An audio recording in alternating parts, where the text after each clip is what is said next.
This time around on Author's Corner, a conversation with Linda Haley. Her book, Arrival of the Light Beings, How to Prepare for the Shift and Contact with Extraterrestrials. It's a fascinating read. Linda, thank you so much for coming on. Oh, thanks so much, Kate. I really look forward to talking about it. So let's talk about what drove you to write the book. It's always interesting to find out the motivation. I actually wasn't looking to write a book. In fact, I was pretty resistant to it. But one of my clients went into a deep trance. I'm a therapist. I'm a Reiki practitioner. He went into a deep trance and somebody came through. And this individual came through, said, do not be alarmed. This is Avratar from the fifth dimension. And you have been selected. You have been chosen. And I thought my client was making a joke. But he wasn't. This was somebody coming through from another dimension saying that we need your help. And the bottom line is, they said, I need you to write a book. I need you to tell people that Earth is in trouble and we are coming to help. So the book pretty much talks about the fact that they're coming in to support Earth. And I think it's interesting the number of points that they make for why they're coming in to support Earth. Yeah, so tell us about some of those. Well, one of the things that they've been saying is that, first of all, we have to believe that extraterrestrials, non-terrestrials, non-humans, whatever you want to call them, they're not coming in just in the metal ships. That's what everybody's excited about. They're looking up in the skies and they're seeing lights going back and forth. I am not so interested in the UFOs. I'm interested in the occupants. I want to find out, why are they coming? Why do they believe Earth is in trouble? Why are they trying to warn us? And so most of the beings coming in are actually multidimensional. They really do not need to have a physical ship. If they can come from the other end of the galaxy, they have other tools available to them. So part of what they're trying to do is to help us advance in consciousness. Consciousness is the concept that we're moving to a higher level of awareness. And that's the purpose of what is often called the shift. The shift has been, what we're in right now. We can tell that there's changes in the physical planet, in what's going on in the universe, what's going on with our economy, with society. That's all part of this giant change in the way that we see ourselves, we see our culture. It's going to move us into a spiritual revolution. Wow. And so there's so many elements to that shift in talking about, and you just mentioned them, including all kinds of things like Earth-centered changes. I think that's significant, right?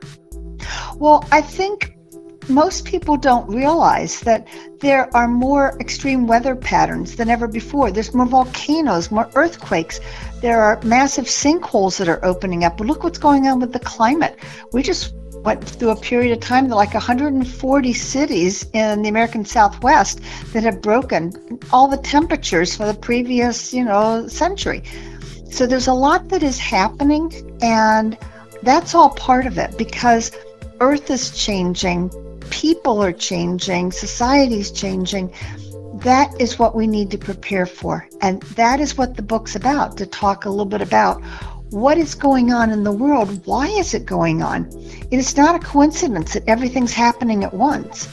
It's not a coincidence that society is changing, that government is changing, our relationships are changing. This is something that has been talked about for a very long time. It's been something that many, many cultures have said there will be a time that we're going to go through this massive evolution. Well, I think that time is right now. And what's interesting, one of the things you told me when we had our conversation off the air is talking about the solar system. So why are they coming? And part of that is because what if Earth is destroyed? What does that do to the rest of the planets, right?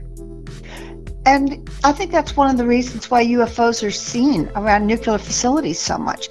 There are many, many people, beings, who are very concerned that we're putting so much energy into the warfare on the planet right now.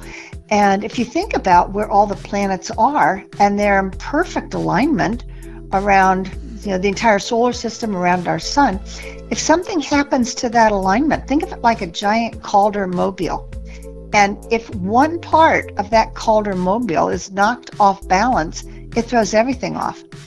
So there's a lot of reasons for why they really want to make sure that we don't blow ourselves up We don't do anything really foolish. And I do believe they're coming in to help. I like to think that they're more like our cosmic cousins, that they're here to provide support, to give us a little bit of guidance. And I think we need to realize that if they wanted to hurt us, they have technology that's far superior to ours. That's not why they're coming in. I want to remind everyone again, Arrival of the Light Beings, How to Prepare for Shift and Contact with Extraterrestrials. You can get this book on Amazon, of course, for song, for Kindle, for less than $5. Get it hardcover or paperback. And it is so, so interesting as you've been listening to what we've been talking about here. And as we continue, you can also, by the way, go to lindahaley.net. Again, lindahaley.net to find out more. And as we continue, Linda, how do you even prepare for this? Well, it's one of those things that the reason that humans are down here is that you're trying to understand this whole concept of relationships and emotions, and how do you deal with some of the things that are coming down that are shaking us off balance.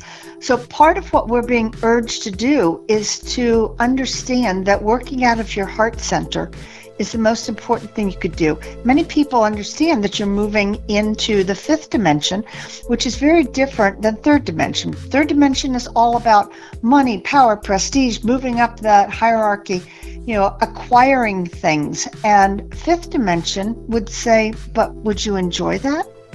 So part of what's happening is that there are people who are very much entrenched into third dimension. I have to acquire.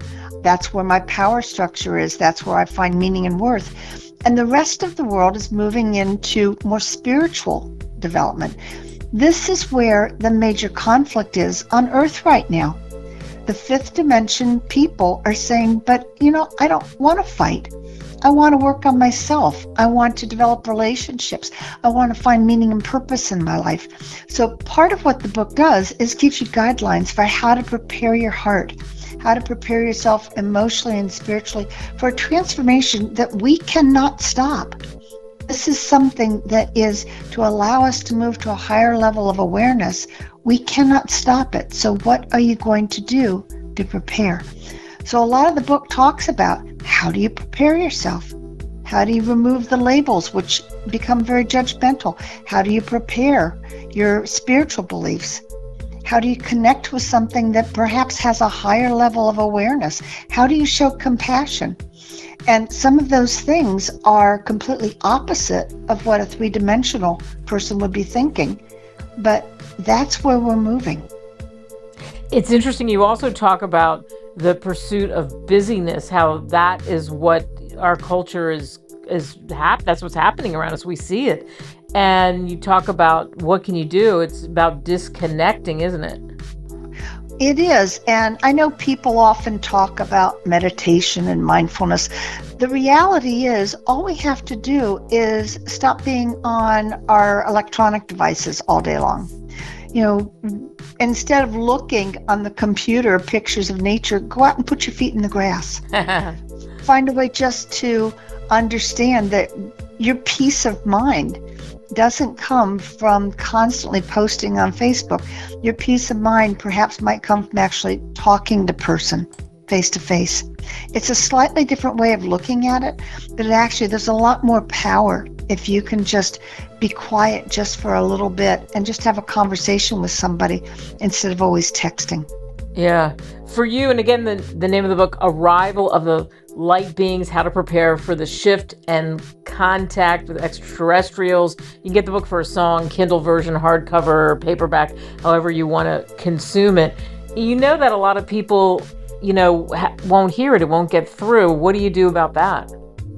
There are a lot of people who were on different wavelengths, were in different paths, and some people will get it and some people will not. There's still people who believe that there's no such thing as life on other planets. There are people still believe there is still a flat earth society. They're not the ones that I'm trying to connect with. I want to connect with the people who know that a shift is coming, that we are right in the middle of it. And what do I do with it? Because it's creating anxiety. I have all this stress building in my life. How do I move through it? A possibility is I'm also coordinating a UFO conference in Dayton, Ohio, right across from Wright Pat Air Force Base, which is ground zero for everything that has to do with UFO activities. That's on July 11th. If anybody is interested, if you are in the the mid-states area of the United States, I really encourage you to come and see what we're doing. I love that. And again, you can always connect with Linda too at lindahaley.net. Linda, thank you so much for joining us. This has been great. Thanks so much, Kate. Once again, thanks so much to all of you for listening to this show. Be well, my friends, and we'll see you on our next show here on America Tonight.